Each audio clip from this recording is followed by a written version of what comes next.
하나님 말씀은 창세기 12장입니다. 하나님 말씀은 창세기 12장 4절부터 5절까지 말씀, 구약성경 14페이지입니다. 구약성경 14페이지 창세기 12장 4절부터 5절까지 말씀 보시겠습니다. 찾으셨으면 제가 봉독하겠습니다. 이에 아브라함이 여호와의 말씀을 따라갔고 롯도 그와 함께 갔으며 아브라함이 하란을 떠날 때에 75세였더라.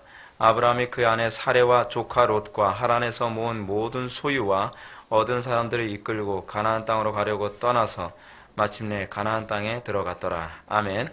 이 시간은 창세기 65번째 강의가 되었습니다. 말씀을 쫓아갔고 라는 제목으로 하나님 말씀 증거하도록 하겠습니다. 히브리서 기자는 아브라함의 신앙을 무엇이라고 얘기하냐면, 믿음으로 아브라함은 부르심을 받을 때에 순종하여 장래 기업으로 받을 땅에 나아갈새 갈 바를 알지 못하고 나갔다라고 얘기합니다. 매튜 헨리는 이 히브리서 기자의 말을 회심의 전형적인 모습이라고 얘기합니다. 회심이란 무엇이냐면 이제껏 자기가 살아왔던 모든 전제와 모든 계산을 접고 하나님의 말씀이기 때문에 그 말씀에 순복하고 따르는 그것이 회심한 자에게 나타나는 특징입니다. 인간의 타락한 본성의 특징이 무엇이냐 하면 계산이 서지 않으면 우리는 움직이지 않습니다. 뭔가 안전하다고 하는 것이 근거되지 않으면 우리는 움직이지 않습니다. 그래서 우리가 예수를 믿기가 상당히 어려운 것이 뭐냐 하면 성경에 가르치는 가르침이 우리의 계산하고 잘 안 맞아떨어지거든요.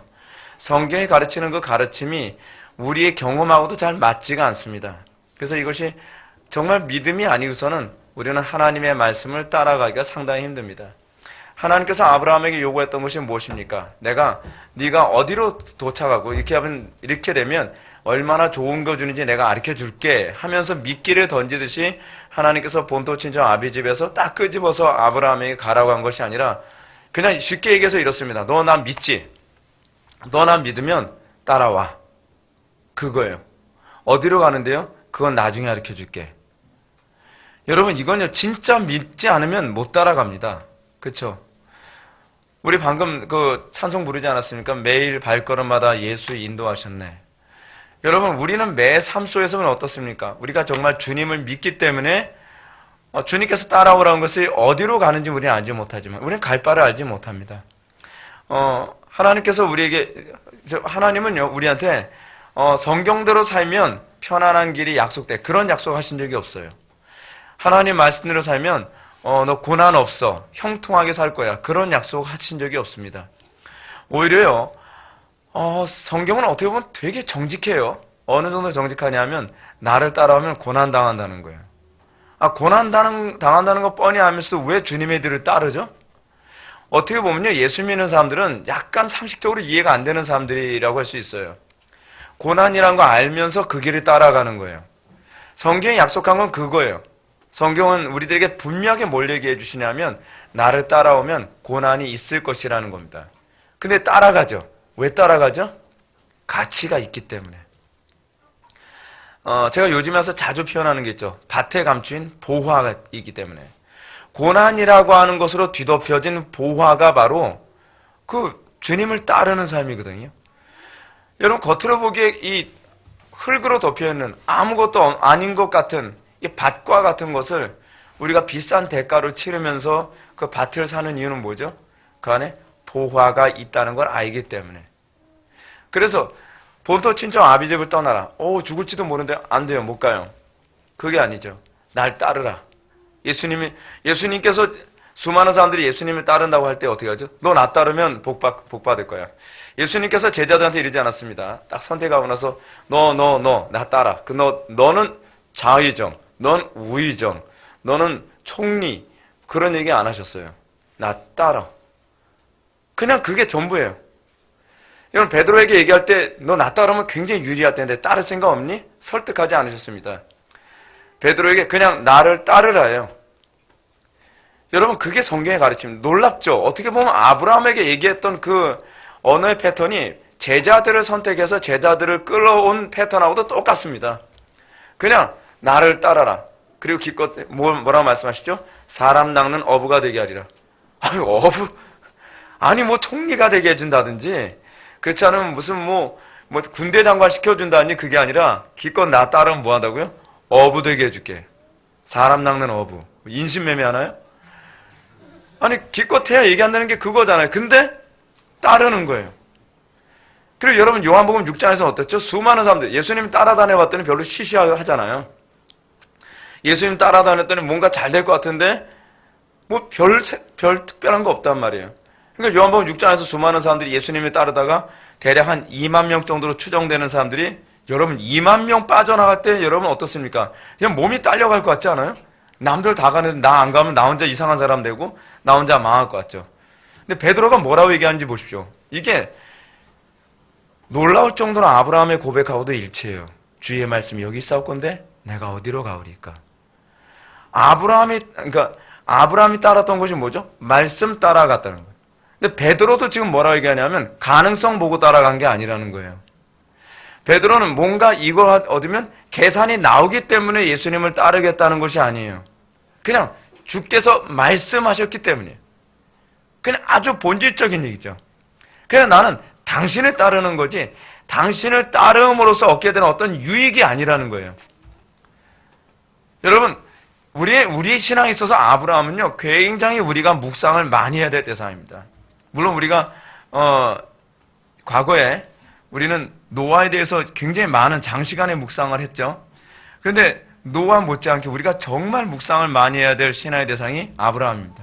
실제로 여러분 창세기에서 굉장히 많은 분량을 차지하고 있는 그 사람이 아브라함이거든요. 왜냐하면 아브라함이 우리의 믿음의 조상이기 때문에. 아브라함의 믿음의 내용이 바로 우리의 믿음의 내용이 되어야 하기 때문에. 그렇죠? 하나님께서 아브라함에게 요구한 것이 무엇이었죠? 갈 바를 알지 못하고 갔다는 것입니다. 자, 물론 여러분들은 여기서 보게 되면 5절에 가나안 땅으로 가려웠다는 마침내 가나안 땅에 들어갔더라 라고 하는 얘기를 보면 뒤에서 다시 설명할 거지만 아브라함이 목적지를 알고서 간 것처럼 보이지만 사실은 전반적인 성경의 본문에 의하면 아브라함은 그걸 모르고 갔고 아브라함이 하나님의 말씀을 따라갔더니 나중에 도착하고 나서 보니까 어디더라? 가나안 땅이더라 라고 얘기하는 거예요. 사실은 이 본문이 얘기하는 의미는요. 그러니까 저는 제가 요즘에 신앙생활에 관해서 매번 그 묵상을 하는 게 뭐냐면 우리가 하나님께서 나에게 작정하신 그 선한 목적지에 다다르려면 우리는 어떤 삶을 살아야 되냐 하면 매 순간순간마다 주님의 발자취를 따라서 가야만 거기 갈 수 있구나라는 걸 요즘 많이 생각하게 돼요. 마치 신앙이란 뭐냐면 점을 많이 찍으면 그것이 나중에 뭐가 되죠? 선이 되죠. 신앙은 그거와 같아요. 점이 연결이 돼서 선이 되는 거와 같아요. 우리가 점을 찍지 않고 선을 만들 수가 없죠. 근데 우리는 신앙생활하면서 매 순간순간마다 주님의 발자취를 따르지 않고 우리는 마치 주님께서 예비해 놓으신 가나안 땅에 갈 수 있는 것처럼 우리는 마귀한테 속고 살죠. 그게 아니라는 겁니다. 예수님께서는 이렇게 말씀하십니다. 오죽하면 예수님의 뒤를 따르는 것이 그다지 그렇게 쉬운 길이 아니라는 것을 예수님께서 뭐라고 말씀하시냐면 누구든지 나를 인하여 실족지 않는 자가 복이 있도다 라고 얘기해요. 이게 무슨 얘기냐면 예수님의 뒤를 따르면요 우리가 실망하게 되는 게 굉장히 많거든요. 왜 실망하게 되죠? 나는 예수님 뒤를 따르면 행복이 보장될 줄 알았더니 행복이 없네요. 그래서 실족하죠. 예수님 곁을 떠나죠. 나 예수님 뒤를 따르면 사업에 성공할 줄 알았더니 이게 뭐야? 떠나죠. 내가 예수님을 믿으면 인간관계가 해결되고 예수님 믿으면 내가 이런 상황에서 하나님께서 극적으로 나를 멋있게 딱 구해주시고 영광을 딱 받게 해주실 줄 알았더니 이게 뭐죠?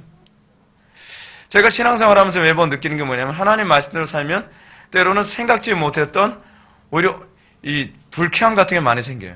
뭐냐면 하나님 말씀대로 사역을 했더니 교회에서 쫓겨나고 이게 뭐죠? 하나님 말씀대로 살았더니 삼나한테 멸시당하고 하나님 말씀대로 사역을 했더니 어려움 당하고 억울함 당하고 여러분 교회 안에서 여러분 스펄전 같은 사람들 조나단 에드워즈 같은 사람들 피필드 같은 사람들 그런 사람들 보면요 하나님 말씀대로 살았더니 노년에 막 영광스럽게 딱 보아라 내가 다 해냈지 않냐 이러면서 세상 떠나질 않아요. 여러분, 우리가 지난 시간에도 우리가 루터에 관해서도 우리가 살펴봤지만, 루터가 하나님 말씀대로 따랐더니 어떻습니까? 어때요? 노년에도 나는 뭐 전쟁터에 나갈 만큼 건장했더라 그러지 않아요. 만신창이가 됐죠. 세상을 떠날 때 되니까 한쪽 눈 멀죠. 온몸은 종합병원이죠. 칼빈도 그랬어요. 그러다 위암까지 왔죠. 그래서 루터의 사인은 위암과 협심증이라고 이렇게 봐요. 그 책에서 보면요. 그 정도로 여러분, 노년에 정말 우리가 생각하는 것보다 더 비참하게 세상을 떠나죠.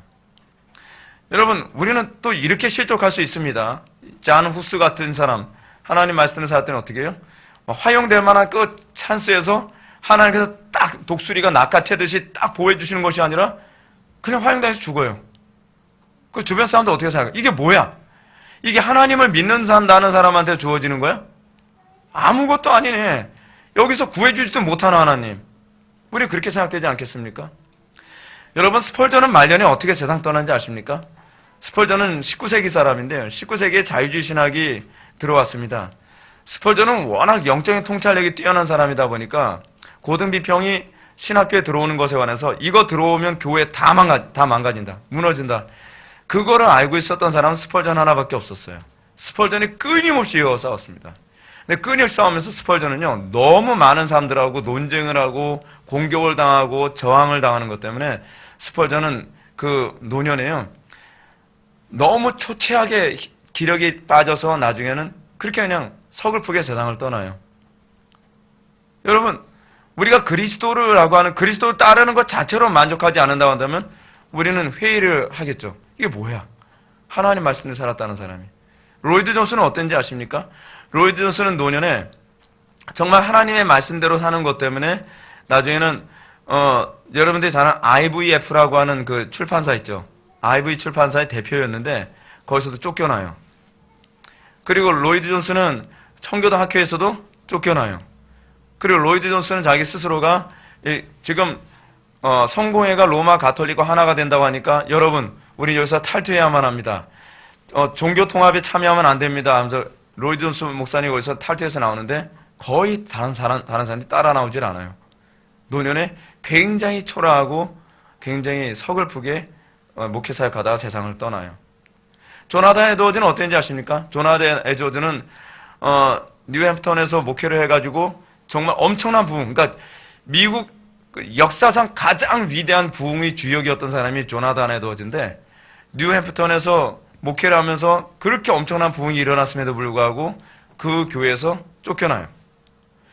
그럼 여러분, 쫓겨났을 때 여러분 심정이 어떤지 아십니까? 그냥 쫓겨났나 보다, 나 나왔나 보다, 그게 아니에요. 한 교회에서 평생 자기가 목회하다가 쫓겨나면요, 그 심정은요, 겪어본 사람이 아니면 몰라요. 이게 뭘까? 내가 부흥도 경험했고, 여기서 내가 엄청나게 헌신과 희생을 했는데 하나님께서 나에게 주신 게 이것이 무엇인가? 갈 바를 알지 못하겠죠. 그 조나단 에드워즈가 쫓겨났어요. 그리고 조나단 에드워즈가 쫓겨난 다음에 어디로 가냐면 목회를 하지 않고 제가 기억하는 프린스턴 대학교에 학장으로 들어가게 되거든요. 그럼 잘 된 것 같죠. 근데 얼마 후에 그 주사 잘못 맞아서 세상을 떠나요. 병 걸려서요. 왜 인생이 이렇게 초라하죠? 여러분, 예수님이 그래서 하신 얘기가 그거예요. 미리 말씀하시죠. 누구든지 나로 인하여 실족지 않은 자가 복이 있도다. 예수님을 믿는다는 것, 예수님의 뒤를 따른다는 것은요, 영광을 의미하지 않아요. 예수님의 뒤를 따른다는 것은요, 화려함을 의미하지 않아요. 예수님의 뒤를 따른다는 것은 누가 생각하는 것처럼 그렇게 세상적으로 막 박수와 갈채를 받으며 영광스러운 그런 모습은 전혀 아니에요. 오히려 악한 사람들은 시편 71편에서인가요? 얘기하는 것처럼 죽을 때도 편하게 죽죠. 그리고 세상 사람들한테 환호와 박수를 받으면서 죽죠. 그리고 영광스러운 존재라고 사람들한테 막 영웅 호칭을 들어가면서 세상을 떠나기도 하죠. 근데 하나님의 백성들은 이 땅에서 그렇지 않다는 것이죠. 우리가 예수를 믿는다는 것에 대해서 좀 새롭게 좀 정리를 하고 여러분들이 분명하게 예수 믿음에 관해서 바르게 기초로 좀 잡았으면 좋겠습니다. 오늘 본문을 보게 되면 오늘 본문에서 아브라함은요, 우리가 정말 본받아야 될 믿음의 모델입니다. 그리고 우리는 아브라함이 우리의 믿음의 조상인가 보다 그렇게 생각하는 것이 아니라 진짜 내 삶의 신앙의 내용에 아브라함의 신앙의 내용이 있는지를 점검해 봐야만 합니다. 그래서 여러분 구약에서 자주 나오는 표현 있죠. 아브라함의 하나님, 이삭의 하나님, 야곱의 하나님. 그리고 그 계보 안에 우리가 들어가야죠. 나의 하나님. 그래서 여러분 구약에서는 누구의 하나님이라는 표현을 굉장히 많이 사용해요.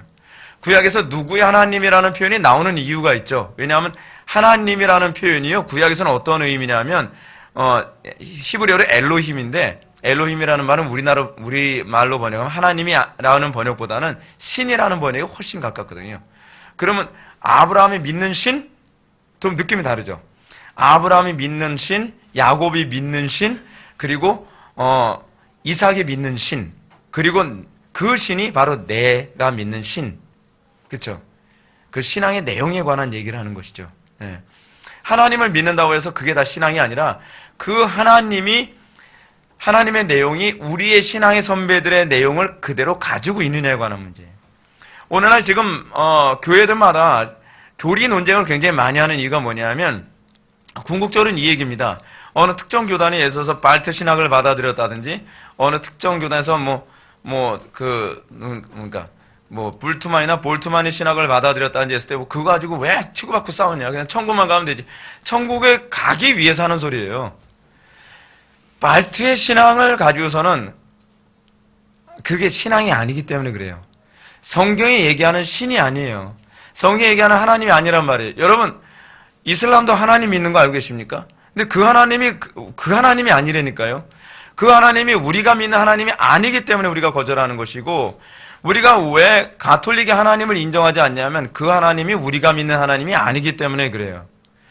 그래서 우리는요 항상 뭐에 관심을 가져야 되냐면 내가 하나님을 믿고 있다는 것이 아니라 내가 믿는 하나님이 어떤 하나님이라고 하는 문제예요.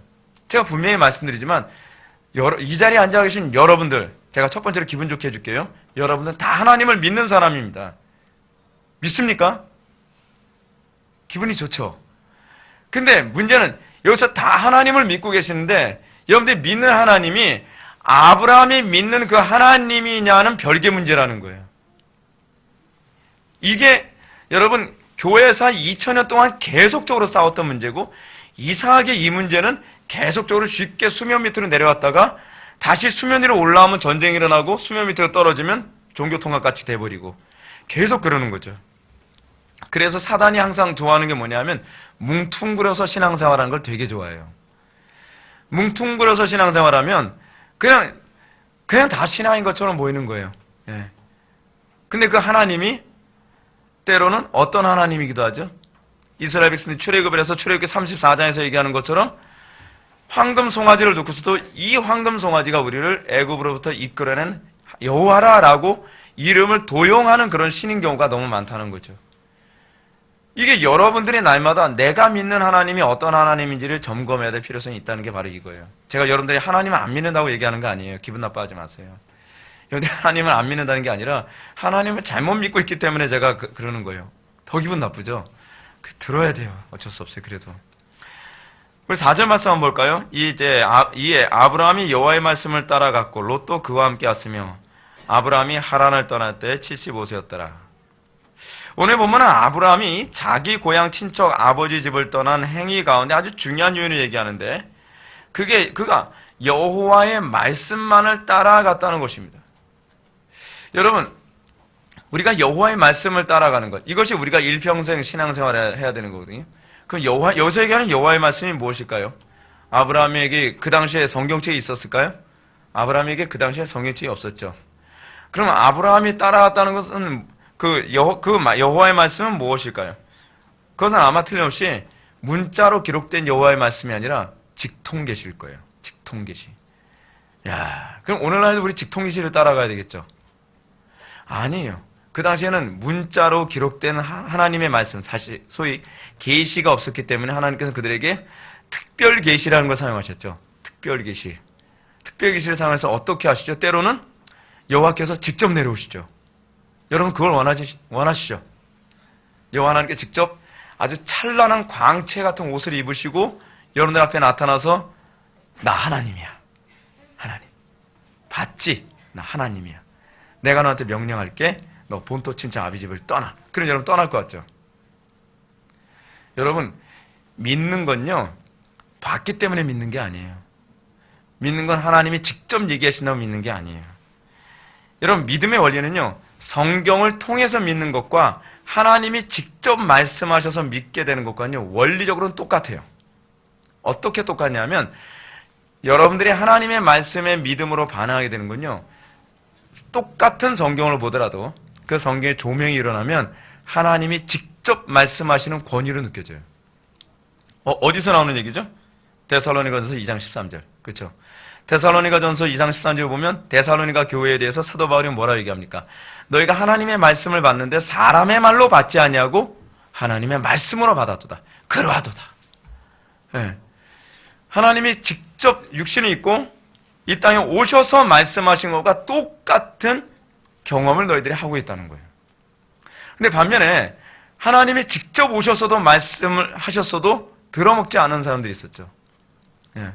예수님 직접 오셔서 말씀하셔도 안 들어먹잖아요. 좋아요. 그럼 여러분들이겠죠. 목사님, 그거는요, 예수님이 하나님처럼 안 보여서 그러신 거 아닌가요? 그럼 저는 패스합시다. 그럼 패스. 제가 양보할게요. 근데 때로는 하나님께서 발람에게 어떻게 하셨죠? 당나귀 입을 통해서도 말씀하셨죠. 근데 말 들어요? 안 듣죠. 하나님께서 직접 말씀하시는 방법. 여러분, 어느 날 여러분들 집에서 키우는 그 애완견이 여러분들 하도 말을 안 들어가지고 갑자기 멍멍 짖다가 주인님, 그건 아니잖아요. 어저께 목사님 뭐라는지 못 들으셨어요? 여러분들 그렇게 책망하면 여러분 들을 것 같습니까? 아마 그 개를 개패듯이 팰 겁니다.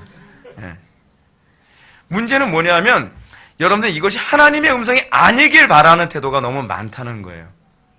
하나님의 음성으로 들리게 되면 우리는요, 굴복하지 않을 수가 없습니다. 중요한 건 하나님이 말씀하셨느냐 아니냐만 중요할 뿐이지 어떤 통로로 말씀하셨느냐는 중요한 게 아니에요. 당나귀를 통해서 말씀하셨느냐, 그렇지 않으면 설교자를 통해서 말씀하셨느냐, 그렇지 않으면 그 문자로 우리에게 말씀하셨느냐는 이 수단은 우리에게 중요한 문제가 아닙니다. 여러분, 우리는 이 수단 때문에 우리는 순종하지 못할 이유가 많다고 얘기하지만 여러분, 때로는 선지자가 직접 하나님의 음성으로 얘기해도 사람들이 반응 안 하잖아요. 그렇죠? 그건 수단의 문제가 아니라는 거예요. 그거는 믿음의 문제라는 거예요. 우린 자꾸 수단, 그 통로를 자꾸 우리는 문제시하지만 하나님께서는 출처를 문제시하고 있다는 거예요. 이것이 하나님으로부터 온 것인지 아닌지만 안다면 너희들이 관심을 가져야 될 건 그거라는 거예요. 예. 때로는 여러분 그렇죠. 하나님께서 누굴 통해서 말씀하신다고요? 여러분들이 가장 듣기 싫어하는 배우자의 잔소리 통해서. 그렇죠? 배우자의 잔소리를 통해서 하나님의 음성을 듣게 하세요. 그렇죠? 그럼 여러분들 그러죠. 아, 친구가 얘기했으면 내가 들었다. 진짜. 당신이 얘기하니까 안 듣지. 근데 이거는 설득이 없어요. 설득력이. 왜냐하면 이것이 하나님의 음성이라고 한다면 와이프가 얘기했든 남편이 얘기했든 애들이 얘기했든 당나귀가 얘기했든 내 애완견이 얘기했든 우린 복종해야 돼요. 복종해야 돼요. 근데 왜 하나님께서는 이런 사용하시는 통로를 이렇게 모호한 통로로 사용하셔? 때로는 여러분 왜 이런 문자로 하나님께서 우리에게 말씀하셔서 우리에게 복종하기 애매하게 만드시죠? 이유는 하나예요. 겸손해야만 받게 하기 위해서예요. 신앙은요, 첫째도 겸손이고 둘째도 겸손이에요. 그래서 항상 꼭 부부 싸움할 때 꼭 나오잖아요. 그렇죠? 기분 좋게 얘기할 땐 당신이 기분 좋게 얘기했어 봐. 내가 안 듣나. 근데 그렇지 않죠. 부부 싸움하면서 잔뜩 열받는 상황에서 하나님께서 그 사람에 대해서 말씀하시죠. 그렇죠? 그냥 말씀하시는데 그 딱 하나님께서 말씀하실 때 배우자가 갑자기 목소리가 딱 바뀌어서 아들아 이렇게 말씀 우리는 들을 것 같아요. 근데 그렇게 말씀 안 해요. 그렇죠? 그렇게 말씀 안 하신단 말이에요. 왜요? 겸손한가를 보는 거예요. 항상 하나님께서 우리에게 요구하시는 건 겸손을 통해서란 말이죠. 우리는 광야에서 하나님을 끊임없이 대적했던 이스라엘 백성들 기억하죠. 그들은 하나님을 못 본 사람들이 아닙니다. 하나님이요, 하늘의 구름으로 그 신의 산에 막 구름으로 임재하신 거 봤고, 구름 기둥과 불 기둥으로 인도하는 거 다 본 사람들입니다. 하나님 하늘에서 만나 먹이고, 그럼 메추라기도 먹이고, 반석을 쪼개서 막 물도 생수도 마시게 하시고, 근데 여러분 이런 수많은 기적과 이적을 봤다고 해서 그 사람들이 순종합니까? 순종 안 해요. 그들은 도리어 문제가 생기면 하나님과 모세를 더 원망합니다. 더 원망해요. 어쩌요? 하나님의 존재하심을 눈으로 목도하고서도 여러분 이런 현상이 나타날까요? 여기서 아주 중요한 신학적 개념이 나와요.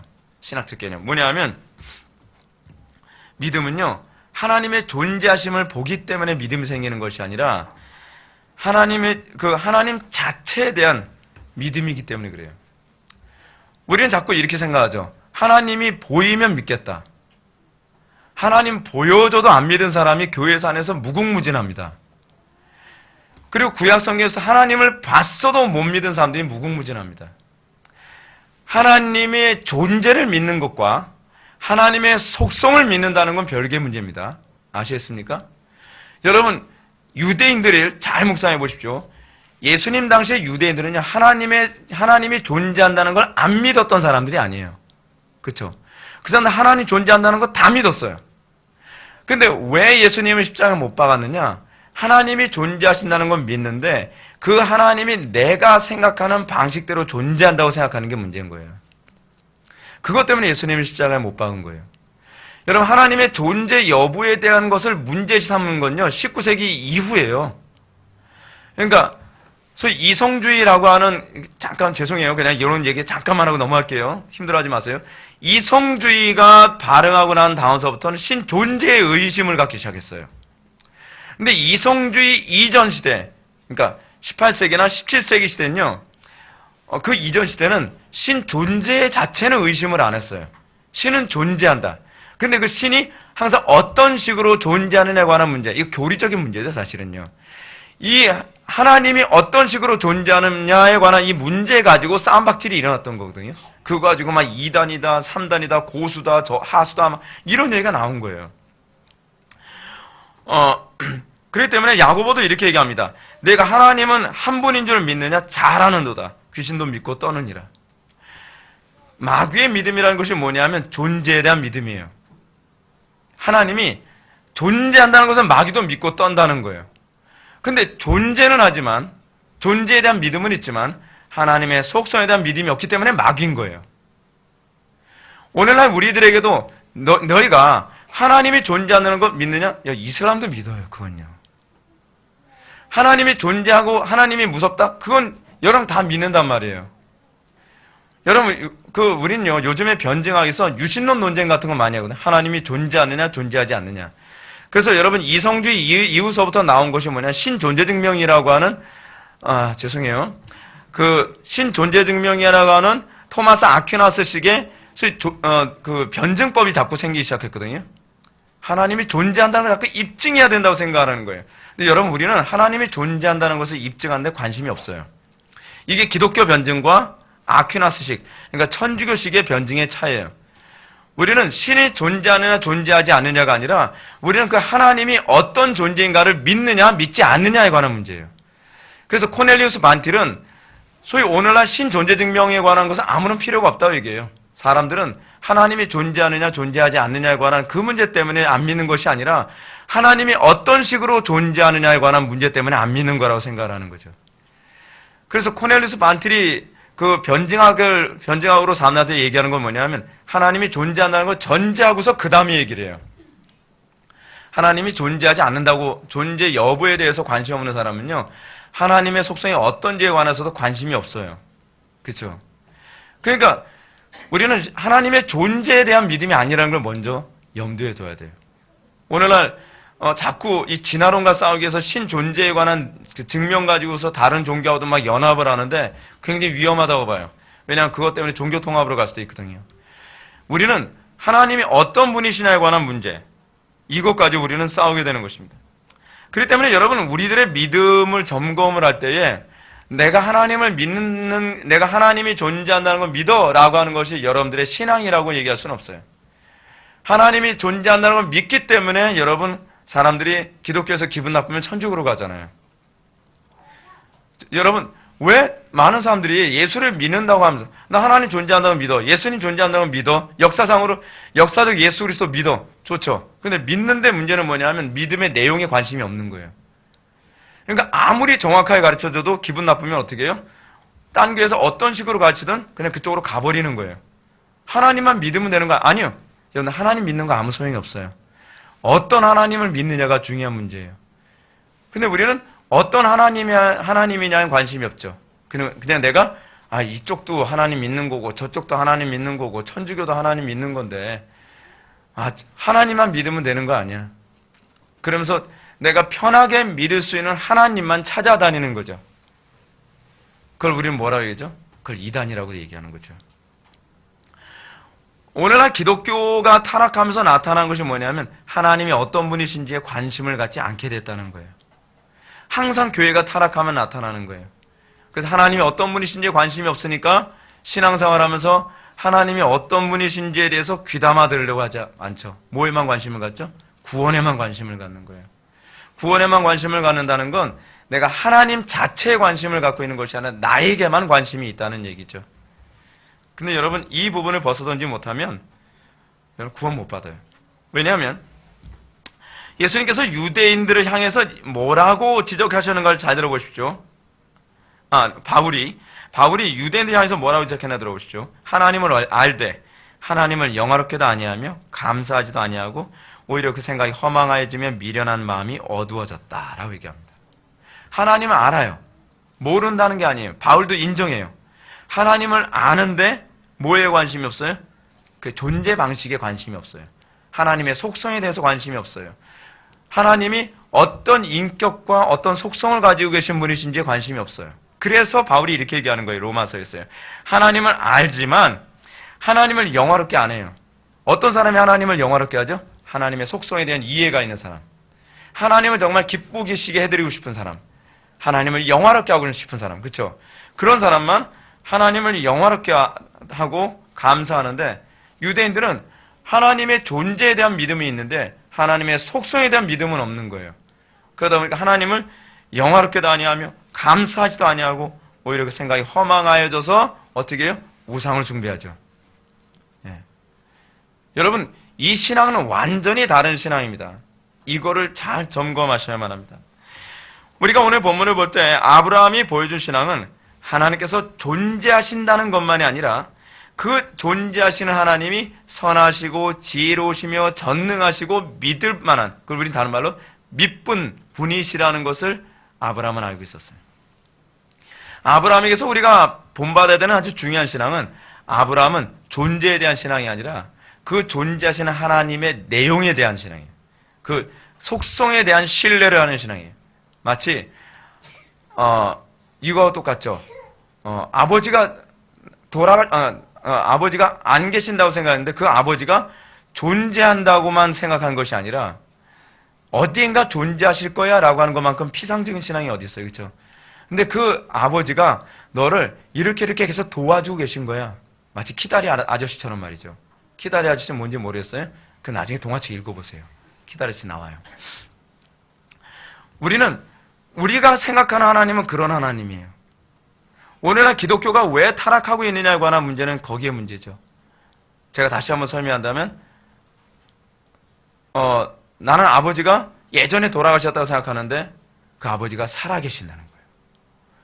근데 어디서 뭐하며 어떻게 사는지에 대해서는 난 관심이 없어요. 그냥 아버지가 살아 계셔. 여러분, 이거를 우리는 정상적인 신앙이 아니겠죠. 진짜 그 아버지에 대한 사랑이 있으면 만나고 싶고 나에게 어떤 생각을 하고 계시고 그에 관심을 갖겠죠. 아버지가 네가 안 보이는 곳에서 너 학비를 대주고 있었고 너 학비 대준 사람 그게 바로 너의 아버지야. 그래 네가 어려울 때 때로는 너를 돕기 위해서 이런 방법도 사용하시고 이렇게 하셨지. 그 아버지는 자상하셔. 그래 아버지는 네가 이런 사람이 되길 원해. 그래서 그 아버지에 대한 인격과 아버지에 대한 성품을 생각하며 그 아버지에 대한 신뢰감을 가지고 살아가는 것은 완전히 별개의 문제죠. 표현이 적절할지 모르겠어요. 그러나 오늘날 우리가 하나님에 대해서 그런 묵상을 가져야 된다는 것이죠. 하나님이 어떤 분이신가? 그래 하나님은 어떻게 하지 기쁘시게 드릴까? 내가 지금 말하는 것이 과연 하나님을 기쁘시게 드리는 것일까? 내가 선택하고 결정하는 것이 과연 하나님을 기쁘시게 드리는 것인가? 근데 아브라함에게서 우리가 발견하는 게 뭐냐면 아브라함은 그냥 본토 친척 아비집을 떠난 게 아니에요. 지금 오늘 본문에서 결론적으로 얘기하면 아브라함은요 가나안 땅에 도달하게 되거든요. 근데 그가 가나안 땅에 도달하게 된 것이 뭐에 의한 거냐면 그냥 하나님의 말씀을 따랐기 때문이에요. 여러분, 이 말씀이라고 하는, 이 말이라고 하는 단어는 굉장히 좀 독특한 의미를 가지고 있습니다. 히브리어로 다바르라고 하는데, 이 다바르하면 이제 말씀들이에요. 여러분, 이 흥미로운 게 뭐냐면, 십계명 하게 되면 제가 이제 십계명 강의안을 제가 만들어서 히브리어로 제가 멋있게 딱 썼거든요. 근데 여러분 뭐라 썼니 모르죠. 말씀들이라고 쓴 거예요. 다바르. 이 복수형이거든요. 근데 그 말이라고 하는 단어가 가지고 있는 의미가 있어요. 거기엔 항상 인격이 내포돼요. 인격이. 그러니까 여호와의 말씀을 따랐다라고 하는 이 말은 여호와의 인격을 신뢰했다라는 것이죠. 그러니까 그분이 인도하는 대로 따라갔다는 거예요. 그분이 인도하는 대로. 어디로 가냐? 모르죠. 우리는 주님이 우리를 어디로 인도하는지 몰라요. 때로는 그래서 여러분 예수 믿는다는 게 참 어려워요. 여러분 만약에 우리 주님이 그렇게 한다면 여러분들 아마 누구든지 다 주님을 따를 거예요. 주님께서 인도하는 데로 가면 다 꽃밭이에요. 다 잔디밭이에요. 그럼 얼마나 좋습니까? 근데 문제는 뭐냐면 우리가 신앙생활 하면서 우리는 꽃밭을 주님의 인도를 따르면서 막 푸른 초장만 갈 때만 주님을 신뢰할 수 있는 분이 아니라 때로는 돌짝밭 같고 때로는 아골골짝 같고 때로는 늑대와 이리가 판치는 곳으로도 주님께서 막 인도하신단 말이에요. 그게 말씀을 따라감이에요. 그게 말씀을 따라감. 근데 문제는 그때도 신뢰할 수 있냐는 거예요. 문제는 그때도 하나님이 나의 아버지시고 그때도 하나님께서 나를 사랑하고 계시고 그때도 하나님의 판단이 옳았다라는 걸 인정할 수 있겠냔 말이죠. 우리의 신앙은요 그 문제예요. 하나님이 존재하신다는 것을 아니까 내가 어디로 가든지 그건 하나님이 좀 간섭하지 마세요. 제가 알아서 가요. 제가 알아서 가. 그건 신앙이 아니죠. 아브라함은 하나님을 믿었더라라고 하지 않고 하나님의 말씀을 믿었더라고 얘기하는 거예요. 그 말씀을 따라가죠. 여기서 아브라함이 말씀만 좇아서 75세 나이에 하란을 떠났다는 점을 강조합니다. 여러분 75세 아브라함의 나이가 175세를 살다가 세상 떠났다고 한다면 아브라함이 한 중년 정도 되죠. 지금은 우리 식으로 따지면 할아버지지만 그때는 한 중년 정도라고 생각할 수 있을 거예요. 중년은 때는 어떠냐면 안정된 걸 추구하는 때거든요. 근데 그 중년 때에 안정됨을 추구하지 않고 하나님의 말씀을 따라서 불안정함을 선택하며 방랑 생활을 해야 돼요. 여러분 우리가 인간이 가지고 있는 아주 독특한 그 특징이 하나 있는데 나이가 들수록요 안정된 걸 추구해요. 변화를 싫어해요. 왜냐하면 변화는 힘들게 만들거든요. 근데 하나님의 말씀은 우리를 끊임없이 변화를 추구하게 만들어요. 제가 오늘 난예배 때도 선교사님 말씀 제가 잠깐 했잖아요. 제 나이 때는 모든 걸 다 갖추고 안정되고 자녀들을 편안하게 공부시킬 수 있는 그런 안정됨을 추구할 나이거든요. 근데 하나님께서 떠나! 내가 너한테 명령하는 그곳에 가서 떠나! 근데 그게 신앙이라는 거죠. 안정됨을 버리고. 근데 하나님께서는 우리에게 그런 걸 요구할 때가 많이 있어요. 다들 이쪽으로 가야 안전하다고 생각을 하는데 하나님께서는 아니야, 저쪽으로 가라. 참 얄궂죠. 예. 요즘에는 이렇게 하지 성공한다고 하는데요. 아니, 너는 그쪽을 선택하지 마. 이쪽으로 가. 요즘엔 설교를 짧게 하는 게 그게 교회가 빨리 성장하는 것. 아니, 설교를 내가 원하는 데까지 해. 요즘에는 죄를 지적하지 않는 것이 교회가 성장하는 거는 아니, 내가 하라는 대로 해. 우리의 신앙은요, 항상 그런 문제예요. 항상 세상에서 정반대로 가는 것과 같은 그런 신앙. 아브라함은 그 시대의 트렌드라든지 그 시대에 가장 좋은 게 무엇이냐를 보고 그리고 그것이 계산이 맞아 떨어지기 때문에 하나님 말씀을 따라한 것이 아니라 그냥 갈 바를 알지 못하니 어떤 결론을 냈을지 모르지만 그냥 따라간 거예요. 여러분 성경에 나오는 인물들을 보게 되면 어느 정도로 계산이 없이 따라간지 알겠죠. 그냥 하나님 말씀대로 살면 하나님께서 우리를 보호해 주실 겁니다. 그러나 그리 아니하실지라도 이 계산대로 안 해주시더라도 나는 주의 말씀을 따르겠습니다. 그것이 창세기서부터 요한계시록까지 성도들에게 요구되는 신앙이에요. 그래서 예수 믿는 사람은 어떻게 보면 좀 우둔해 보이죠. 예수는요, 좀 우직해야 믿습니다. 너무 똘똘하면 예수 믿기 힘들어요. 좀 약간 좀 사람들한테 바보스러워 보여야 돼요. 왜냐하면 하나님 말씀대로 살려면요, 세상적인 계산으로는 답이 안 나오거든요.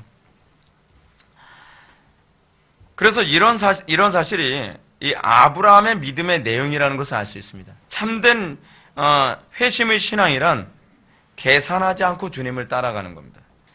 존재하시는 하나님의 거룩하신 인격과 속성을 끝까지 따르는 것입니다. 주님께서 우리를 어디를 인도하시든 우리는 그것을 따르는 것입니다. 그럼 우리가 판단해야 되는 건 무엇인가요? 여러분, 우리는 이성의 자살을 선택하는 건가요? 아니죠. 우리는 이성을 사용해야 됩니다. 근데 우리가 이성을 사용해야 되는 영역이 제한적이에요. 우리 기독교 신앙에서 이성을 사용해야 되는 영역은 이것이 진짜 하나님의 뜻인가, 하나님의 말씀인가 아닌가를 분별하기 위해 이성을 사용하는 거예요. 소위 교리적인 그 신학 체계라고 하는 것은 뭐냐면, 제가 계속적으로 어려운 교리를 계속 가르치는 것이 뭐냐. 여러분, 이 얘기만 해도 이성적으로 막 딸리잖아요. 그렇죠? 체력 딸리잖아요. 근데 이렇게 이성적으로 하는 거 해야 되는 일이 뭐냐면, 너무나 출처가 잘못된 게 많기 때문에 그래요. 이것이 하나님으로부터 온 말씀인지 하나님의 말씀인지를 분별하는 데만으로도 우리의 이성은 굉장히 많은 에너지를 소모해야 돼요. 왜냐하면 거짓된 교리들로 난무하니까. 그리고 이것이 하나님의 뜻이다, 이것이 하나님의 말씀이다 라고 우리가 확신을 오게 된다면 그 다음부터는 이성을 사용하는 것이 아니라 믿음이 필요한 거예요. 믿음. 답이 안 떨어지더라도 우리는 그렇게 가야 돼요. 제가 앞으로도 그렇게 살 수 있을지 모르겠지만 저는 그렇게 생각을 해요. 하나님 말씀대로 살다가 망하면 내 사역은 여기까지인가 보다. 하나님 말씀대로 살다가 만약에 죽게 된다면 내 사명은 여기까지인가 보다. 리빙스턴이 그랬다 그러지 않습니까? 리빙스턴. 사명자는 결코 사명을 다하기 전에는 결코 죽지 않는다. 바꿔서 얘기한다면 우리가 죽는 그날은 내 사명이 끝나는 날이라는 개념이에요. 여러분, 이게 기독교 정신이에요. 기독교인들은 어떤 성공과 어떤 내가 원하는 목표에 도달하기 위해서가 아니라 하나님께서 원하시는 데까지 가면 내 사명은 끝났다라고 보는 거예요. 내가 뭔가 성취하는 것이 아니죠. 자, 우리가 이것만이 우리가 이성을 사용해야 되는 영역이라고 하는 것은 이유가 있죠. 그 첫째는 하나님께서 선하시다는 것을 우리가 믿는다고 한다면 우리는 틀림없이 그 말씀하신 것들이 우리의 이해 여부와 관계없이 유익할 거라고 믿는 거예요. 간혹가다 어떤 사람이 이러죠. 하나님 말씀을 살았더니 저한테 별로 유익이 없던데요. 하나님께서 얘기하시는 유익이란 육적인 유익이 아니라 영적인 유익이죠. 이걸 분명히 이해를 해야 되는데 하나님께서 예레미야에게 뭐라 얘기합니까? 예레미야에게 너의 머리털 하나 건들 자가 없으리로다, 이렇게 말씀하셨거든요. 머리털이 뭐예요? 예. 여러분, 예레미야 알잖아요. 머리털 정도가 아니고 온몸이 만신창이 되어버렸거든요. 뭐예요 그러면? 하나님께서 그럼 무슨 보호를 해주셨다는 거예요? 영혼을 보여주셨다는 거죠. 그의 믿음을 끝까지 지켜주신다는 거죠. 예. 그러니까 항상 하나님은요, 우리의 육신의 유익보다는 영혼의 유익에 더 많은 관심을 갖고 계세요. 그 두 번째로, 우리가 하나님의 전능하심을 믿는다면 하나님의 명령은 우리의 능력 밖의 것이라고 해도 반드시 성취할 수 있죠. 그렇죠? 우리는 자꾸 하나님을 불신하는 이유가 뭐냐면 내가 못하면 하나님도 못할 것 같은 거예요. 그렇죠? 그래서 순종을 못하는 거예요. 근데 하나님께서 명령하셨다면 내가 못하더라도 하나님께서 할 수 있으시니까, 하나님께서 하려고 하는 의지가 있으니까 우리에게 요구하시는 것이거든요. 그래서 순종하는 거죠. 순종하는 거예요. 제가 개척을 하면서 이런 생각을 했었죠. 아이들하고 같이 예배를 하자. 근데 그게 너무 믿어지는 거예요. 될 것 같더라고요. 그래서 아이들하고 같이 예배하는 것이 다들 아예 안 돼. 애들 통제하기도 힘든데. 근데 전 될 것 같은 거예요. 근데 되더라고요. 되더라고요. 우리 계산하고 달라요. 우리는 할 수 없지만 하나님은 하실 수 있죠. 우리는 항상 그런 태도를 견져야 되거든요. 그럴 때라야만 기독교 신앙은요, 신적인 능력으로 움직이는 기독교가 돼요. 자꾸 자기의 능력으로 하나님의 능력을 자꾸 제한해 버리니까 기독교가 무능해져 가는 거거든요. 거기엔 감동이 별로 없어요. 우리가 할 수 있는 능력으로 되는 교회는요, 별로 감동이 없죠. 사람의 능력으로는 불가능하다고 생각되는데 하나님의 능력으로 가능해지는 교회를 봤을 때 사람들 마음이 어떨까요? 감동이 있죠. 사람의 능력으로는 불가능하다고 생각하는데 하나님의 능력으로 가능한 가정이 됐을 때 감동이 있죠. 사람의 능력으로는 불가능하다고 생각하는데 하나님의 능력으로 가능한 국가가 됐을 때 거기에 감동이 있는 것 아니겠습니까? 근데 우리는 자꾸 우리의 능력으로 가능한 선으로 하나님의 능력을 자꾸 제한하는 거죠. 이건 믿음이 아니죠.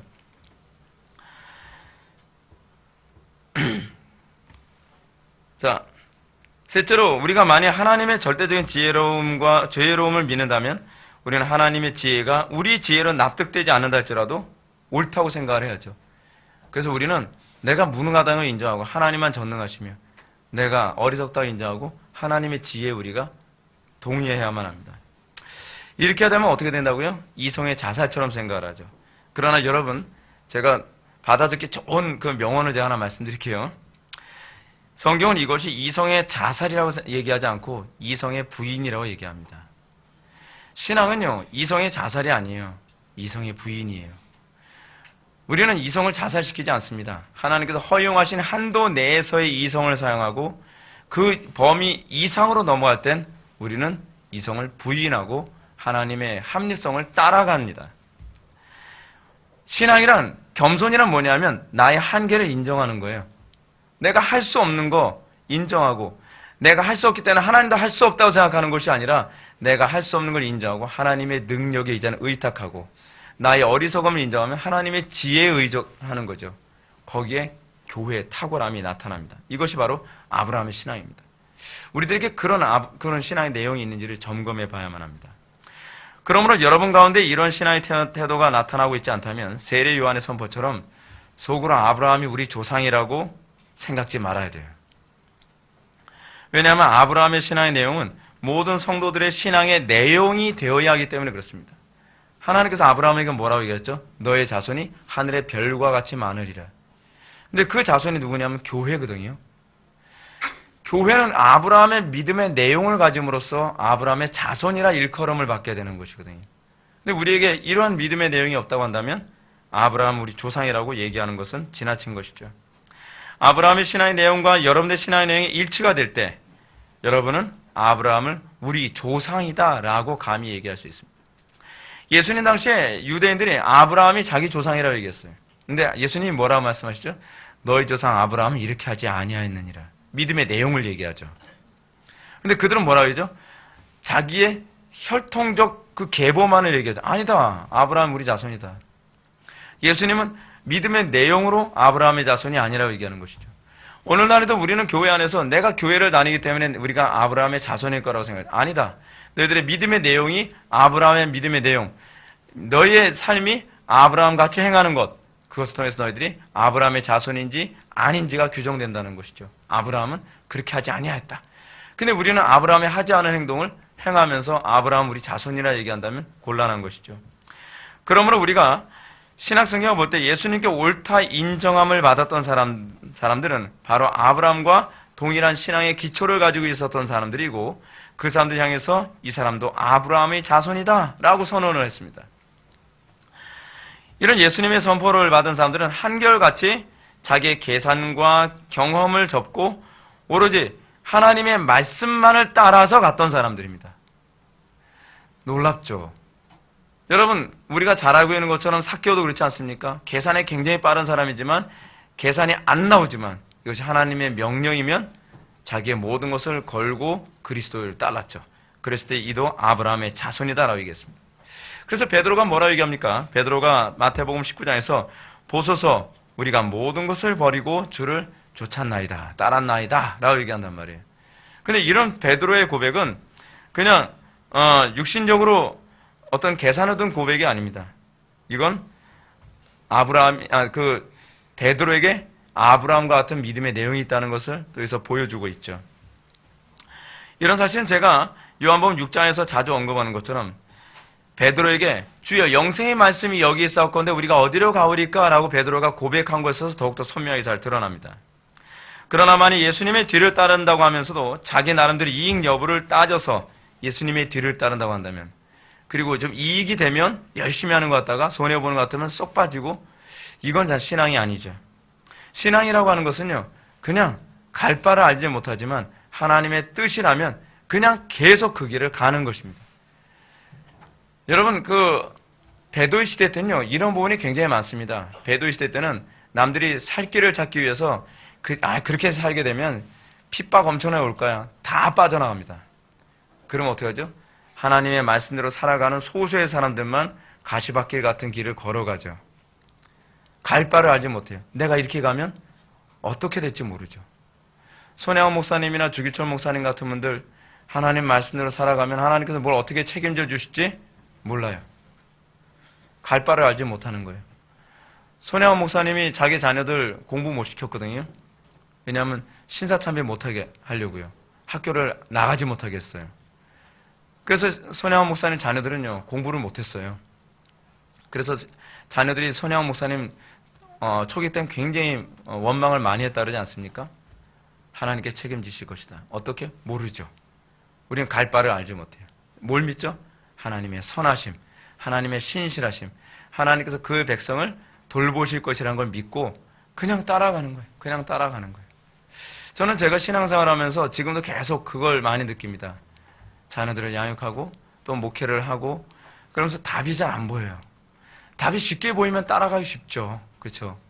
하나님 말씀 딱 따라가면 곧바로 하늘에서 돈벼락 떨어지듯이 착착착착 모든 게 다 되면 얼마나 좋아요. 근데 답이 그렇게 쉽게 떨어지질 않아요. 하나님 말씀대로 살면요, 어떤 현상이 나타나는지 알려 드릴게요. 더 어려워요, 사는 게. 시간이 가면서 어떤 생각이 드냐면, 괜히 이거 선택했나? 그러니까 소위 이거 그냥 들으세요. 이거 여기다 이렇게 의미 부여하지 말고, 내가 괜히 하나님 말 믿었나? 뭐 이런 식이에요. 무슨 말인지 알죠? 이거 보태지 마세요. 그냥 예.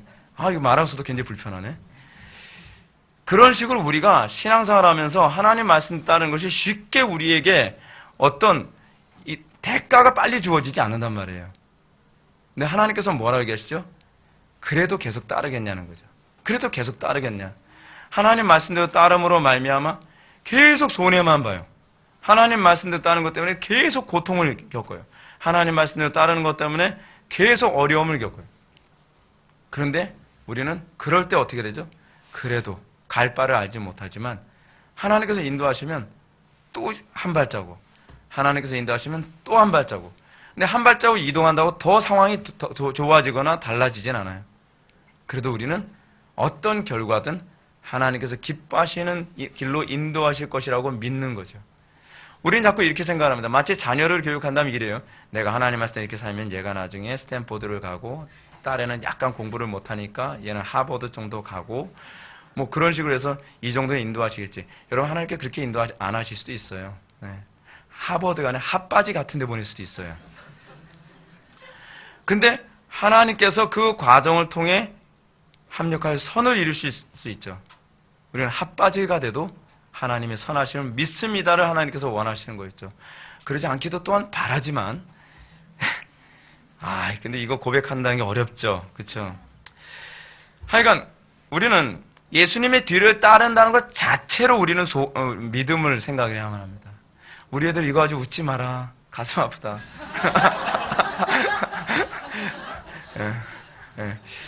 하나님께서 우리가 하나님의 뒤를 따른다는 것으로 만족해야 돼요. 그죠? 그러나 예수님의 뒤를 따른다 하면서도 덥네요, 굉장히. 자기 나름대로 그 이익의 여부를 따져서 뒤를 따르는 것 때문에 오늘날 이 시대 교인들은요, 마치 떡을 먹고 배부른 까닭에 예수님을 따르는 사람들이 얼마나 많은지 몰라요. 예수 믿으니까 뭐가 잘 되더라. 예수 믿으니까 사업이 잘 되고, 예수 믿으니까 뭐 가정이 행복해지고. 여러분, 우리는 그것 때문에 예수님 따르는 게 아닙니다. 물론 저도 이런 부분이 항상 채워지는 것이 신앙이었으면 좋겠어요. 제 육신의 본능에서. 근데 신앙은 그게 아니에요.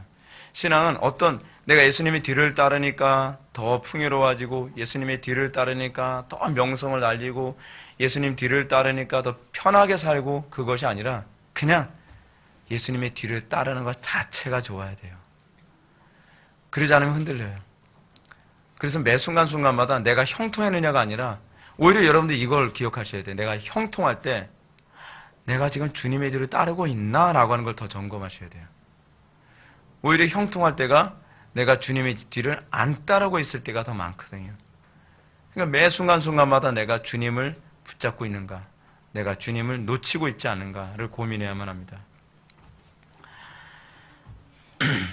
우리가 이 부분에 대한 고민을 하지 않으면 고난의 때에 우리의 신앙이, 내 신앙에 대해서 여러분들 굉장히 당황하게 됩니다. 고난당할 때 내가 믿음이 좋은 줄 알았는데 배도하고, 고난의 때에 오히려 엉뚱한 짓 하고, 교회 안에 큰 환란이 생겼을 때 자기가 오히려 교회를 무너뜨리는 역할을 하게 될 수도 있고, 신앙은요 항상 자기 자신에 대해서 신중해야만 합니다. 많은 사람들이 예배당에 나오는 목적이 이런 육신적 형통과 유익이 있기 때문에 교회를 찾습니다. 그것 때문에 우리는 점점 믿음이 강팍해지고 세속화되는 것을 느끼죠. 간혹가다 사람들이 이런 생각을 합니다. 목사님, 그래서 처음엔요 믿음이 없어서 들어와도 시간이 지나면 점점점 믿음이 좋아지지 않나요? 꼭 처음부터 십자가를 얘기할 필요는 없잖아요. 예수 믿는 거 고달프다고 하는데 올 사람이 어디 있나요? 여러분 이걸 아셔야 돼요. 예수 믿는 거 고달프다고 그래도요 진리를 삼하는 사람은 와요. 그게 택한 백성들의 특징이에요. 근데 그러니까 예수와 십자가를 얘기하지 않고 달콤한 것만 얘기하면 거기에 양만 오는 것이 아니라 이리와 늑대와 온갖 야수들, 뭐 불곰 다 들어와요. 이게 오늘날 한국교회 안의 문제예요. 교회라고 하는 것은요 하나님의 택한 백성들의 모임이 교회 아닙니까? 근데 우리는 오늘날 언제부턴가 교회는 동물 농장이라고 생각을 해요. 여러분 교회는요 동물원이 아니에요. 온갖 야수들, 호랑이, 늑대, 뭐 사냥, 그 다 모여가지고 여기서 치고받고 싸우고 물어뜯고, 그래도 그걸 교회라고 생각하면 안 돼요. 교회는요 양의 무리예요. 그래서 항상 어느 시대든지 복음을 전할 때 항상 십자가를 전했을 때 교회가 건강할 수밖에 없는 것이 뭐냐면 택한 백성들만 거기에 반응을 해요. 택한 백성들만. 십자가라도 나는 진리의 길 따르겠다. 고난의 길에도 난 그 길 따르겠다. 왜냐하면 진리 그 자체, 그리스도 그 자체가 좋기 때문에 교회를 나오는 거거든요. 뭐 숫자 여러분 많지는 않을 수도 있어요. 실제로 여러분 청교도 시대 때도요 청교도들이 그렇게 복음을 전해서 메모드 처치를 이룬 건 아니었다 그러더라고요. 대부분 교회가 커야 한 200명 정도 모이고 작은 교회들이 많았다 그래요. 근데 그 조그만 교회들이 영국을 뒤집어 엎은 거예요. 그 경건한 교회들이 미국을 뒤집어 엎은 거란 말이죠.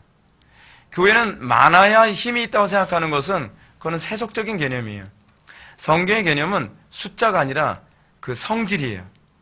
그 성질이 빛과 소금이면 영향력을 발휘하지만 아무리 숫자가 많아도 성질이 빛과 소금이 아니면 그건 썩는 거죠. 그리고 여러분들 교회에 처음부터 복음에 대한 진지한 고민 없이 들어오면 시간이 지나 나중에 신앙이 들어가는 게 아닙니다. 목사님 그래도 간혹가다 들어가는 사람이 있는데요. 예, 간혹가다 있습니다. 근데 특별한 상황을 일반화시키지 마십시오. 특별한 상황을 일반화시키는 것을 철학적으로 뭐라고 얘기하냐면 귀납법적 오류라고 얘기하고 있어요. 잊어먹어도 괜찮아요. 성경에 안 나오니까. 근데 이 귀납법적 오류가 대부분 교회 안에서 너무나 가장 많이 나타나는 부분이에요. 중요한 건 성경이 뭐라고 가르치느냐를 우리는 따라가야 되는 것이죠. 그렇죠? 그리고 교회 안에 잘못된 동기로 들어오게 되면 그 사람은 그것이 뿌리를 내려서 나중에는 위선으로 가는 경우가 훨씬 많아요. 그래서 우리는 처음부터 복음을 정확하게 전하고 그 복음에 대해서 반응하여 교회에 들어왔을 때 그가 신중하게, 심각하게 진리에 고민하게 하는 것이죠. 여러분들의 자녀에게도 여러분 믿음이 들어가기 원한다고 한다면 적당히 편안하게 해주면서 여러분 믿음 들어갈 거라고 생각하지 마십시오. 정확하게 얘기하고 그 문제 가지고서 고민하게 하면서 믿음이 들어가게 만들어야만 합니다. 만약 여러분 가운데 예수님의 뒤를 따르는 이유가 떡을 먹고 배부른 까닭이라면 평안할 때는 여러분 그 신앙의 진위 여부가 아마 드러나지 않을 것입니다. 그러나 영생의 문제 때문에 고난이 오게 된다면 다수가 무리처럼 빠져나갈 때 그도 세속으로 들어가고 말 것입니다. 마치 수많은 무리들이 오병이의 기적을 통해서 배가 부르게 되고 병 고치는 기적을 통해서 육신의 문제가 해결될 때는 저마다 예수님의 뒤를 따랐지만 고난이 올 땐 예수님이 십자가 지고 그 길을 따를 때 누가 예수님 뒤따릅니까? 오히려 뭐라 그러죠? 예수님에게 더 심하게 돌 던지고 예수님에게 저주했던 사람들이 바로 그 사람들이에요. 예수님이 오병의 기적으로 떡 먹였던 사람들, 보리떡 먹였던 사람들, 물고기 먹였던 사람들, 그 사람들이 오히려 예수님을 십자가 밑에서 손가락질하고 저주한 거죠. 왜죠? 당신이 하는 그 메시아 노릇이라는 게 고작 이거였냐? 당신이 우리가 원하는 거 왜 안 해주냐는 거죠. 일종의 메시아에 대한 실망감이죠. 우리가 원했던 독립은 안 갖다 주고 우리가 원했던 풍요는 안 갖다 주고 뭐? 예수 믿고 뭐 고난 받고 그 쓸데없는 소리 집어쳐. 오늘날 많은 사람들이 기독교 신앙에서 실족하는 이유가 그거 아닙니까? 나로 인하여 실족지 말라는 게 그거 아니에요? 여러분들이 기대하는 것이 예수님에게 기대하는 것이요 세상적인 거라면 여러분 실족될 가능성이 많습니다. 예수님은 우리에게 그것을 결코 제공하지 않습니다. 그러므로 하나님께서는 우리의 이런 신앙을 항상 시험하기 위해서 우리가 하나님의 말씀대로 따르게 될 때 반드시 고난이 오도록 허락하십니다. 그래서 하나님의 말씀대로 순종하면 다시는 본토 친척 아비집을 떠나면 곧바로 상황이 좋아지는 게 아니에요. 어떻게 되죠? 점점 악화가 됩니다. 예를 들어서 여러분 하나님 말씀대로 딱 순종을 하니까 안 되던 사업이 갑자기 딱 좋아지면 누구나 다 하나님 말씀대로 순종하겠죠. 근데 그러지 않아요. 여러분 성경대로 목회하다면 교회가 갑자기 확 성장하면 얼마나 좋겠습니까? 그럼 누구나 다 성경적으로 목회하려 하지 않겠습니까? 그래 성경적으로 목회해야 돼. 성경적으로 목회하니까 김 목사가 뭐 1년 만에 10,000명이 모였대. 할렐루야죠. 그럼 저마다 다 성경적으로 한다 그러죠. 근데 왜 사람들이 성경적으로 안 할까요? 성경적으로 하게 되면요 일단은 우리의 인내 한계를 뛰어넘을 정도로 계속 고난과 비난과 공격이 계속 옵니다. 계속. 그래도 내가 망해도 좋습니다. 내가 어떻게 돼도 좋습니다. 나는 주의 뒤를 따르고 주의 말씀대로 사는 것이 나의 유일한 기쁨입니다. 라고 할 때 하나님께서 원하시면 그것도요. 하나님께서 원하시면 하나님께서 스펄전처럼 그 많은 사람들이 모이게 하시지만 하나님께서 안 원하실 때가 많아서 그냥 구멍가게 같이 목회하다가 세상을 떠나기도 해요. 근데 여러분 그게 뭐가 중요하죠? 구멍가게식으로 목회를 하든 큰 교회 목회를 했든 그게 뭐가 중요하죠? 분명한 건 그분들은 그거에 관심이 없었다는 거예요. 그리고 하나님도 그거에 관심이 없어요. 하나님께서 어느 날 너 교회가 몇 평이었어? 자식 그걸 목회라고. 내가 너한테 그 귀중한 생명을 줬는데 그걸 목회라고 해가지고 그 40평에다 사람 몰아놓고 몇 명 가르치고서 에라이 지옥에 보낼 수는 없고 저희 그냥 앉아있어. 그냥 무릎 꿇고 앉아있어. 하나님이 그러시겠냐 말이에요. 아니죠. 하나님께서 원하시는 건 네가 나와 동행했느냐에 관한 문제야. 동행했느냐. 근데 우리는 강단에서 그런 얘기 많이 듣지 않습니까? 여러분들 우리가 정말 하나님의 은혜를 받았다면 그 생명을 받았다면 거기다 눈물까지 흘리면서 얘기하면 더 감동받죠. 하나님께서 이렇게 신앙생활하는 걸 원하실까요? 하나님께서 수천 명이 모여서 예배하는 걸 원치 않으실까요? 기도합시다. 그 문제에 관해서는 기도가 많이 필요해요. 여러분 우리는 본질이 뭔지를 몰라요. 우리가 구원받은 이유가 뭔지를 몰라요. 하나님께서 왜 우리를 선택하시고 우리를 왜 구원하셨는지 우리는 그걸 몰라요. 하나님께서는요 우리가 주님과 동의하고 그 말씀을 따르는 것 그 자체 그 과정에 관심을 갖고 계신다니까요. 기독교 신앙은요 우리 생각하고 너무 달라요. 우리는 결론에 관심을 갖고 있는데 항상 하나님은 과정에 관심을 갖고 계세요. 우리는 어찌되었든지 뭐 수단과 방법을 가리지 않고 몇천 명, 몇만 명 모이면 좋은 거 아니냐.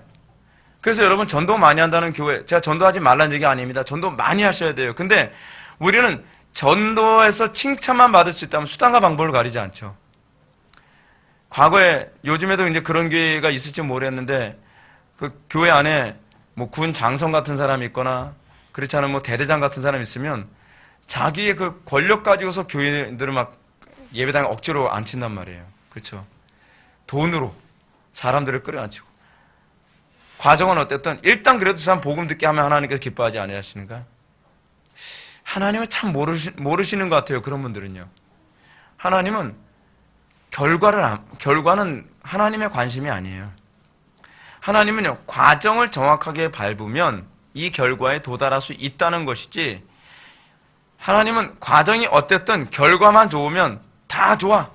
그런 하나님이라면 여러분, 그 하나님 믿을 필요 없습니다. 그건 성경이 가르치는 하나님이 아니에요. 제가 왜 오늘날 한국 사회나 한국 교회가 기독교적이지 않다 그런지 아십니까? 기독교가 들어간 나라들의 특징이 뭐냐면 과정을 중요시 여겨요. 그렇잖아요? 과거에 이런 적이 있었습니다. 수학 시험을 보는데요.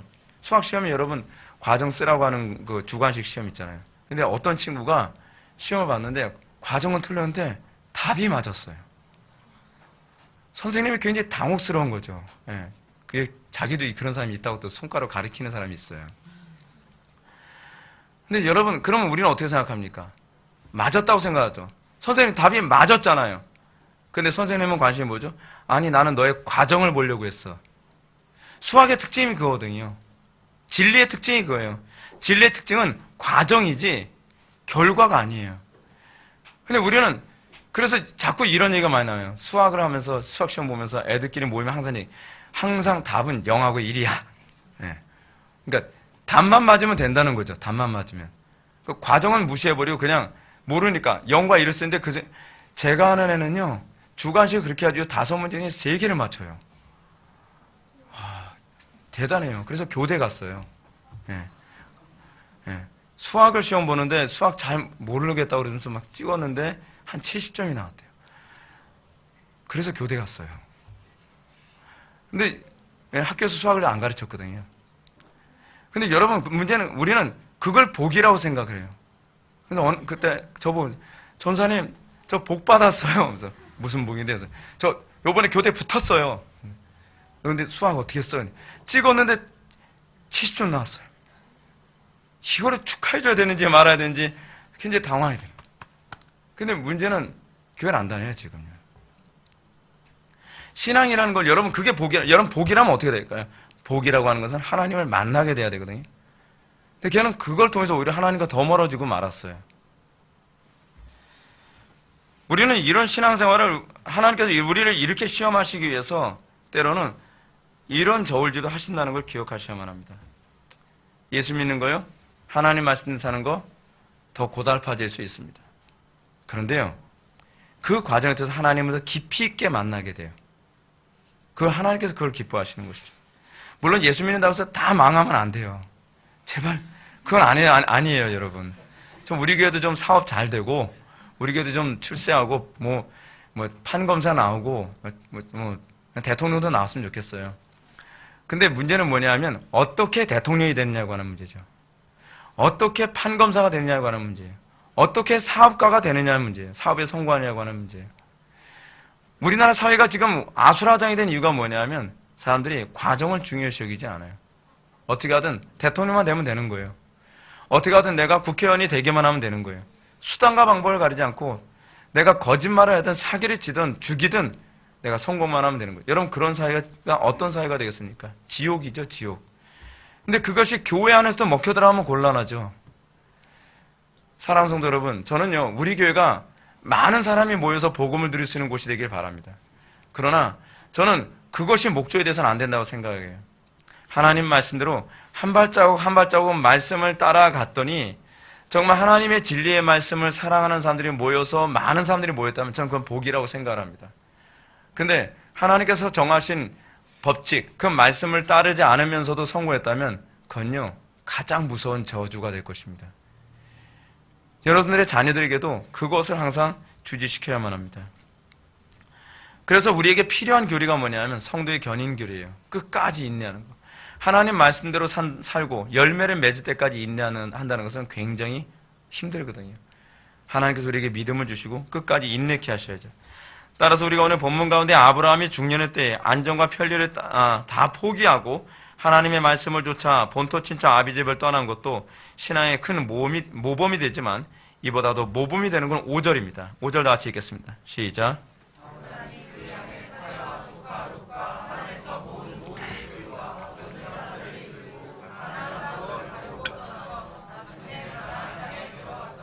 아멘. 여러분, 아브라함에게 하나님께서 나타나셨을 때에 너는 복이 되리라 라고 이거 말씀하시죠. 근데 지금 아브라함은요, 여기서 지금 아주 흥미로운 점을 얘기하는데, 아브라함이 하나님의 말씀을 따랐다고 얘기하고 있죠. 전체가 하나님의 말씀을 따른 게 아니에요. 아브라함 하나가 말씀을 따랐더니 나머지 따라오는 모든 사람들이 다 가나안 땅에 들어간 거예요. 여러분, 이게 그리스도인입니다. 그리스도인이라는 존재가 어떻게 복의 근원이 되는가? 그리스도인들이 어떻게 이 땅에서 빛과 소금의 역할을 하는 것인가? 여러분, 가정에서 가장 한 명이 하나님의 말씀을 따르면 그 가정이 복을 받겠죠. 여러분, 교회 안에서 담임 목사가 하나님의 말씀만 따라가면 그 교회가 복을 받겠죠. 사업장에서 여러분, 그 사업의 사장이 하나님의 말씀을 따라간다면 사업장 전체가 복을 받겠죠. 왜 우리 그리스도인들이 높은 위치에 올라가야만 하느냐? 그것은 우리의 성공을 위해서가 아니에요. 제가 솔직히 말씀드린다면 우리가 그리스도인으로서 높은 위치에 올라가면 올라갈수록 여러분들은 핍박과 고난을 감수해야만 할 것입니다. 더 많은 기도가 필요하고 더 많은 믿음이 필요할 것입니다. 근데 분명한 건 이것입니다.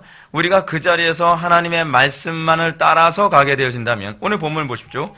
아브라함이 그의 아내 조카 사라와 조카 롯과 하란에서 모든 소유와 얻은 사람을 이끌고 가나안 땅으로 가려고 떠나서 마침내 가나안 땅에 들어갔더라. 지금 여기서 보게 되면은 가나안 땅에 가려고라고 기록된 구절은 마치 아브라함이 목적지를 알고 얘기하는 것처럼 보이죠. 근데 그 말이 아니에요. 이 구절은 11장 31절과 마찬가지로 하나님께서 인도하신 결과 필연적으로 도달할 수밖에 없었던 작정된 땅이 바로 가나안 땅임을 일깨워주는 구절일 뿐이에요. 근데 아브라함이 하나님의 말씀만을 삶의 유일한 지표로 삼음으로써 마침내 가나안 땅에 도착했더니 누가 같이 덩달아 복을 받았냐면 아내 사라와 조카 롯과 하란에서 모은 모든 소유와 얻은 사람들, 종들이죠. 이 모든 사람들이 덤으로 하나님의 통치를 받게 되는 것이죠. 여러분, 미국이라는 나라에 기독교인들이 많기 때문에 미국이 그렇게 복음으로 하나님의 통치를 받고 하나님의 성경의 그 기준으로 통치되는 게 아니죠. 영국도 그렇죠. 영국도 여러분 청교도들이 다수였기 때문이 아니거든요. 하나님의 말씀을 따르는 그 소수에 의해서 그 사람의 영향력에 포함된 사람들은 그 혜택을 받는 것이죠. 제가 끊임없이 하나님의 말씀을 따라가야 된다고 생각하는 것은 담임 목사인 제가 하나님 말씀대로 목회함으로써 여러분들이 그 혜택 안에 들어가길 바라는 거죠. 만약에 담임 목사가 하나님 말씀을 떠나고 불법과 거짓과 사기와 온갖 죄악을 저지르면 그만큼 여기는 하나님의 그 심판과 고통을 당하게 되지 않습니까? 너는 복의 근원이 될지라. 그것은요, 내가 복의 근원으로서의 노릇을 해서가 아니에요. 그냥 내가 하나님 말씀대로 따라가게 되면 내 주변의 모든 사람들이 자동적으로 그 사람의 영향력 안에서 복을 받게 되는 것입니다. 사랑하는 성도 여러분, 우리가 지금 살아가는 이 시대 정말 어려운 시대입니다. 우리는 간혹 가다가 어떻게 복의 근원으로 살아갈까? 우리는 그런 고민 많이 하죠. 간단합니다. 매주마다 선포되는 하나님의 말씀대로만 순종하면서 사십시오. 뭐 복잡하게 목사님 저는 나중에 대통령이 돼서 그때부터 복의 근원 그런 얘기하지 말고 지금부터 좀 그렇게 살란 말이에요. 지금 내가 있는 이 자리에서 나와 관계 맺는 한두 사람, 나와 관계 맺는 형과 동생 또는 언니와 동생과의 관계, 부모와의 관계, 이 조그만 거 하나하나부터 하나님 말씀대로 살아가는 것, 부부관계에서 하나님 말씀대로 살아가는 것, 거기서부터 우리가 그 말씀을 따라 살게 되면 우린 자동적으로 복의 근원의 열매를 맺을 수밖에 없어요. 근데 문제는 우리는 삶의 일거수일투족 모든 부분에서 말씀을 따라 살아가는 데는 관심이 없으면서 포부만 크죠. 나중에 저는요 국회의원이 돼서 국회를 뒤집어 엎고 말 거예요. 명패만 집어 던지지 말라 그래요. 복의 근원은 그렇게 하는 게 아니에요. 복의 근원은 지금부터 적은 일에 충성된 자에게 하나님께서 큰 걸 맡기죠.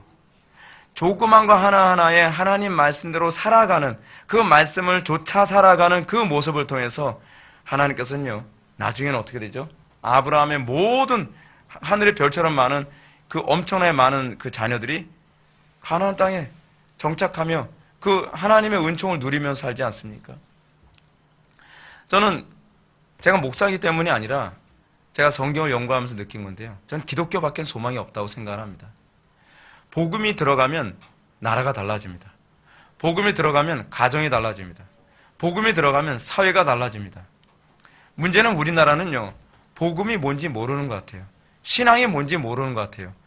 하나님에 대해서는 관심이 있는데 하나님의 그 속성에 대해서는 관심이 없어요. 하나님이 존재하냐 존재하지 않냐 이거 가지고서 맨날 실갱이 되고 전도할 때도 하나님은 살아계셔. 근데 어떻게 살아계신 데에 대해서는 관심이 없죠. 이게 사실은 신앙이 아니거든요. 하나님이 살아계시냐에 관한 문제가 아니라 어떻게 살아계시냐에 대한 문제.